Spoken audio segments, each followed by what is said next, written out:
जय हिंद दोस्तों इस वीडियो में आपको बताने वाला हूं इंडिया पोस्ट यानी कि भारतीय डाक ओडिशा पोस्टल सर्कल ग्रामीण डाक सेवक यानी कि जीडीएस ऑनलाइन फॉर्म 2020 के बारे में कि कैसे आपको 2060 पदों का फॉर्म फिलअप करना है। तो आप इस वीडियो को देखते रहिए, मैं आपको इसके बारे में पूरी जानकारी देने वाला हूं जिससे कि आप इस फॉर्म को बिना किसी मिस्टेक के भर पाओगे। तो चलिए दोस्तों शुरू करते हैं। दोस्तों फॉर्म फिलअप करने से पहले मैं आपको बता दूं कि मैंने ऑलरेडी इसके एलिजिबिलिटी क्राइटेरिया के बारे में वीडियो बना दी है, यानी कि आपको बता दिया है कि कौन लोग इसमें अप्लाई करने के लिए एलिजिबल है और कौन लोग एलिजिबल नहीं है। तो आप पहले ये वीडियो वॉच कर लीजिए। इसको वॉच करने के बाद अगर आपको लगे कि आप इसमें कोई डाउट है या फिर कोई डिटेल्ड अतिरिक्त जानकारी जानना चाहते हो तो आप मुझे कमेंट करके पूछ सकते हो।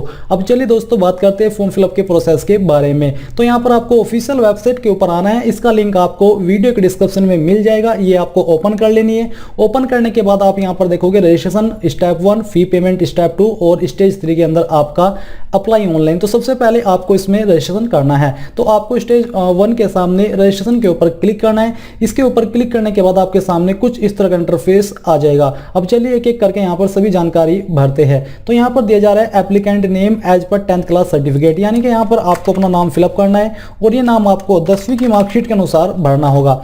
इसके बाद दोस्तों आप यहाँ पर देखोगे फादर नेम। तो दोस्तों आपको अपना फादर नेम यहाँ पर फिलअप करना है और ये भी आपको 10वीं की मार्कशीट के अनुसार ही भरना है। इसको भरने के बाद यहाँ पर आपके सामने नीचे देखने को मिल पा रहा है मोबाइल नंबर। अब यहाँ पर आपको अपना वैलिड मोबाइल नंबर एंटर कर देना है। आधार नंबर आपका जो भी है वो यहाँ पर आपको डाल देना है। आप चाहे तो उसको खाली भी छोड़ सकते हैं क्योंकि ये ऑप्शन कंपल्सरी रूप में ऐड नहीं करके रखा। ईमेल आईडी आपकी जो भी है वो ईमेल आईडी आपको यहाँ पर फिलअप कर देनी है। तो चलिए मैं यहाँ पर इस ईमेल आईडी को फिलअप कर देता हूँ। करने के बाद आती है डेट ऑफ बर्थ। अब यहाँ पर आपको कैलेंडर के ऊपर क्लिक करके जो भी आपकी डेट ऑफ बर्थ है वो आपको आपकी 10वीं की मार्कशीट के अनुसार सिलेक्ट कर लेनी है। तो चलिए हम यहाँ से इसको सिलेक्ट करते हैं और इसको इस प्रकार से फिलअप कर देते हैं। करने के बाद नीचे जेंडर, तो आपको अपना जेंडर चूज कर लेना है। इसके बाद आते हैं यहाँ पर आपकी कम्युनिटी। तो जो भी आपकी कास्ट कम्युनिटी है वो आपको सिलेक्ट कर लेनी है। यूआर ओबीसी को 100 रुपये एप्लीकेशन फीस देनी है। एससी एसटी को कोई भी फीस देने की आवश्यकता नहीं पड़ेगी। फिर है whether belongs to economically weaker section.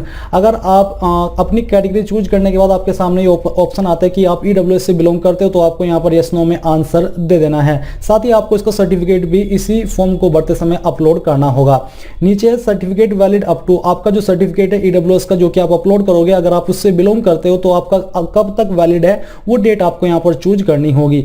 फिर है are you a person with disability, क्या आप विकलांग हो? अगर आप हो तो यस कर दीजिए, नहीं तो आपको नो करना होगा। अगर आप यस करोगे तो आपको टाइप ऑफ डिसेबिलिटी यहाँ पर चूज करना होगा। फिर सिलेक्ट पीडब्ल्यूडी सब कैटेगरी, और साथ ही आपको सिलेक्ट पीडब्ल्यूडी कैटेगरी जो आपकी सब कैटेगरी है वो भी आपको सिलेक्ट करनी होगी। इसके साथ आप नीचे देख पा रहे हो state in which 10th class pass, यानी कि आपने अपनी जो 10वीं है कहां से किस स्टेट से पास की वो आपको सिलेक्ट करनी है। ईयर, आपने कौन से ईयर के अंदर अपनी 10वीं पास कर ली थी वो आपको यहाँ पर सिलेक्ट करना होगा। फिर आपसे पूछा जा रहा है कि वेदर पास इन कंपार्टमेंटल, बेसिकली आपसे ये पूछा जा रहा है कि जो आपने 10वीं पास की है क्या ये आपने सप्लीमेंट्री, कंपार्टमेंटल या फिर ट्रायल में पास की है? अगर की है तो यस कीजिए, नहीं तो आपको सिंपली यहाँ पर past in first attempt select करना है। और अगर आपने सेकंड अटेम्प्ट के अंदर किया तो आपको नीचे वाला ऑप्शन चूज करना होगा। तो चलिए हम यहाँ से past in first attempt select कर लेते हैं। Can you ride A bicycle, क्या आप साइकिल चला सकते हो? जो कि इसमें कंपलसरी रूप में आपको आना ही चाहिए। अब चाहे वो साइकिल हो, मोटरसाइकिल हो या स्कूटी हो, वो इसी में काउंट की जाएगी। तो हम यहाँ पर यस कर देते हैं। वेदर एम्प्लॉयड, क्या आप पहले से कार्यरत हो, आप कहीं पर अभी काम कर रहे हो? अगर कर रहे हो तो यहाँ पर यस कीजिए, नहीं तो आपको नो करना है। अगर आप यस करोगे तो आपको एनओसी भी यहाँ पर अपलोड करनी होगी और एनओसी भी यहाँ पर आपको देनी होगी। एनओसी से मतलब है नॉन ऑब्जेक्शन सर्टिफिकेट, जो कि उस डिपार्टमेंट से बनवाया जाता है जहाँ पर आप काम कर रहे हो, यानी कि उस डिपार्टमेंट को कोई भी आपत्ति नहीं है कि आप इसमें अप्लाई कर रहे हो, इसलिए उसको नॉन एनओसी यानी कि नॉन ऑब्जेक्शन सर्टिफिकेट बोलते हैं।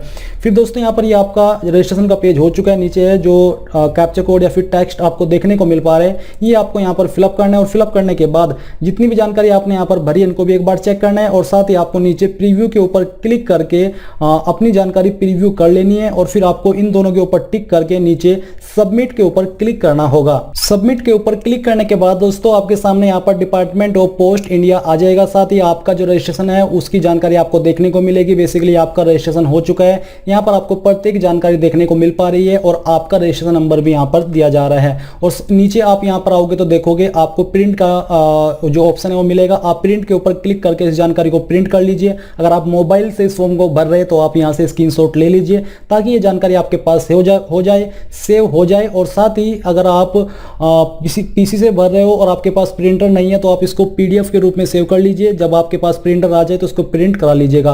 आपको प्रत्येक 5 प्रेफरेंस के लिए 100 रुपये एप्लीकेशन फीस पे करनी है, बट SC/ST के लिए कोई फीस नहीं है। तो आपको क्या करना है, प्रिंट करने के बाद होम पेज पर आना है और फी पेमेंट के ऊपर मैं क्लिक करके, या फिर ये जानकारी मैं उनके लिए दिखा रहा हूं जो कि इस फॉर्म को जनरल OBC से फिलअप कर रहे हैं, यानी कि जिनको फीस जमा करनी है। तो आपको क्या करना है, आपको यहाँ पर होम पेज पर आकर के स्टेज 2 फी पेमेंट के ऊपर क्लिक करना है।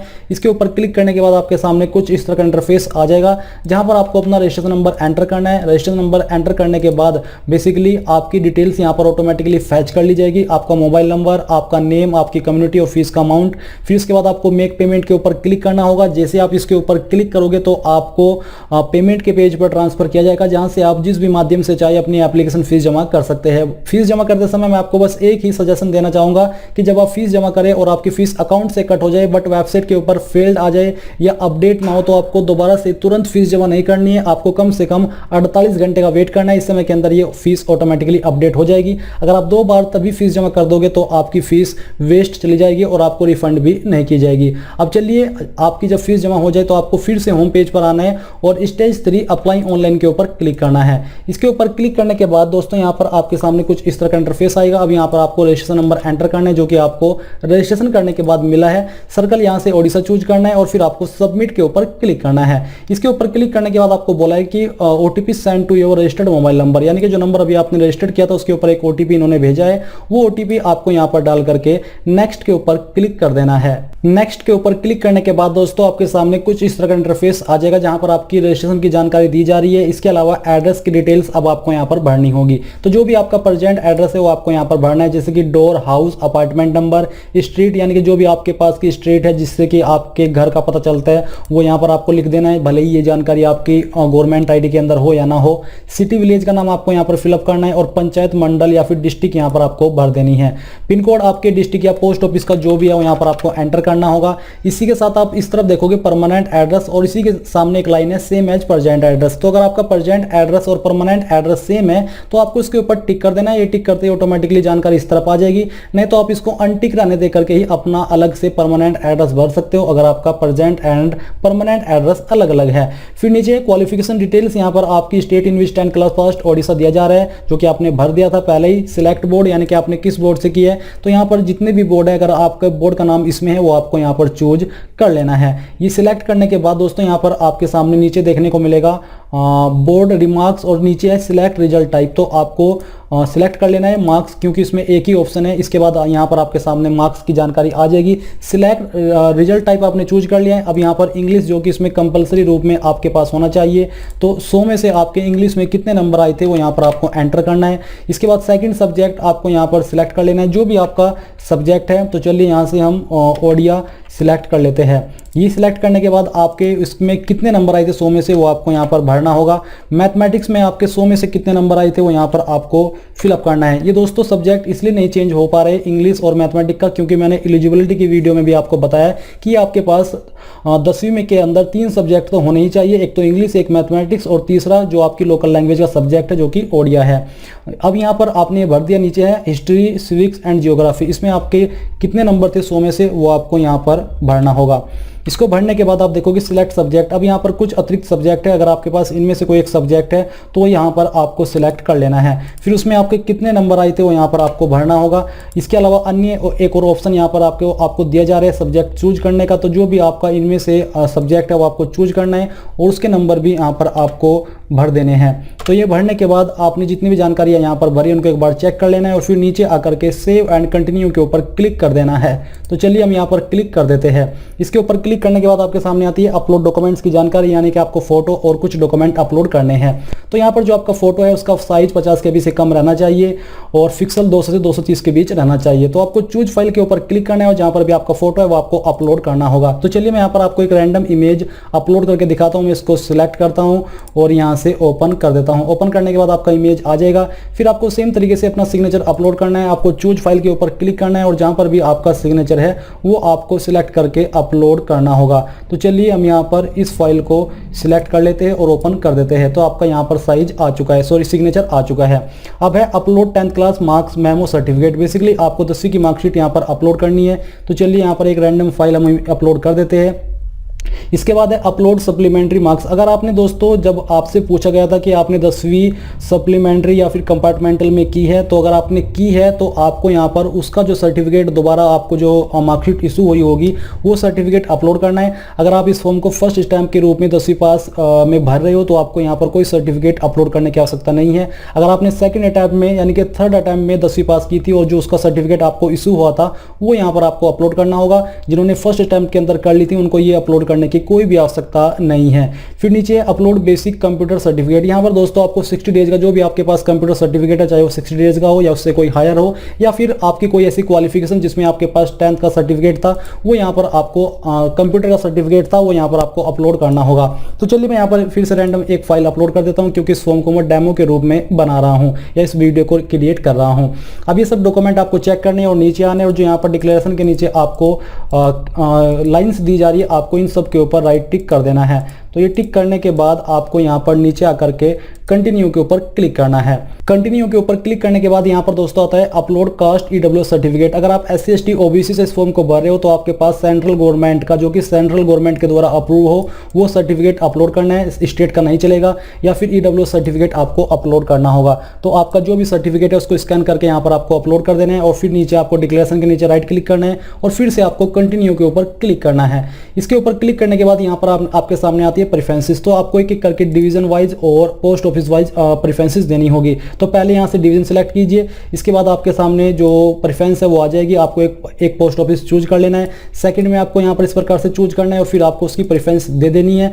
थर्ड डिवीजन आपको चूज करनी है कि आप कौन सी डिस्ट्रिक्ट रखना चाहते हो और उसके बाद आपको यहाँ पर उसकी जो पोस्ट ऑफिस की प्रेफरेंस है वो दे देनी है। फोर्थ में भी आपको ऐसे ही करना है और उसकी जो पोस्ट ऑफिस की प्रेफरेंस है वो आपको सिलेक्ट करनी है और इसी प्रकार से आपको लास्टली अपनी जो फिफ्थ प्रेफरेंस है वो डिवीजन है वो देनी है और उसके अंदर आप किस पोस्ट ऑफिस में पोस्टिंग चाहते हो वो आपको सिलेक्ट कर लेना है। ये सब करने के बाद आपको एक बार चेक कर लेना है और फिर आपको सेव एंड प्रिंट के ऊपर क्लिक करना होगा। इसके ऊपर क्लिक करने के बाद आप देखोगे एप्लीकेशन सबमिटेड सक्सेसफुली। अब आपको यहाँ से ओके करना है और ओके करने के बाद आपके सामने आपके फॉर्म का प्रिंट आ जाएगा। अब यहाँ पर दोस्तों आप इसको आराम से नीचे आकर के प्रिंट के ऊपर क्लिक करके प्रिंट कर लीजिए और अगर आप और भी प्रेफरेंस देना चाहते हो क्योंकि आप इसमें 20 प्रेफरेंस दे सकते हो तो आपको फिर से डायरेक्टली अप्लाई ऑनलाइन के ऊपर क्लिक करना होगा। इसके ऊपर क्लिक करने के बाद रजिस्ट्रेशन नंबर यहाँ पर डाल दीजिए। जो भी आपका रजिस्ट्रेशन नंबर आपको मिला है तो मैं आपको इसी वीडियो में ये भी क्लियर करके दे देता हूँ। आपको यहाँ पर वो डालना है और सर्कल चूज कर लेना है। फिर आपको सबमिट के ऊपर क्लिक करना है। इसके ऊपर क्लिक करने के बाद आपको फिर से यहाँ पर